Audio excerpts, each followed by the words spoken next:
Thank you so much, Dean Bowman, and thank you to the panelists in this session for such a multifaceted and insightful discussion of food systems issues in Africa. It really builds on the work of the earlier sessions and leads us, I think, to some really great and important conversations we'll be having over the remainder of Africa Week. It is truly an honor as chair of the Department of Afro-American and African Studies to be able to offer these closing remarks today. I was really struck in the previous discussion about I'm paraphrasing here, but the importance given to reframing how we think about Africa and its, as we examine its challenges. I think this in many ways has been central to the mission of our department, the Department of Afro-American and African Studies.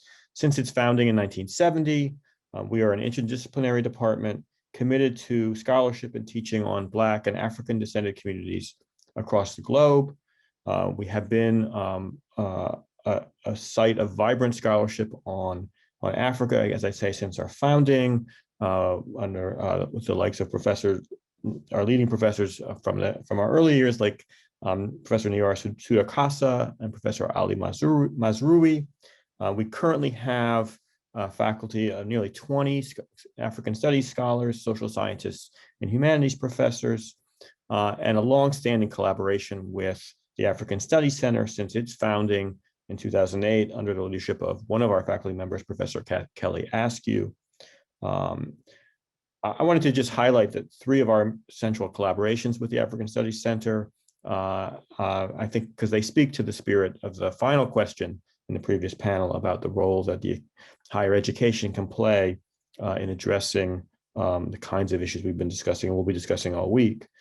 We collaborate with the African Studies Center on the University of Michigan African Presidential Scholars program that brings faculty from African institutions to U of M on an annual basis. Always we have members of that program in our department collaborating with our faculty members, and it's really a vital part of our African scholarship programs. We also collaborate with the African Studies Center on our language programs. We have both a longstanding Swahili language training program and a new one now in Yoruba, and we're really excited about those collaborations and introducing these languages to our undergraduate and graduate students. And finally, we also work closely with the African Studies Center on the master's in international and regional studies programs, African Studies specialization. Again, taught here.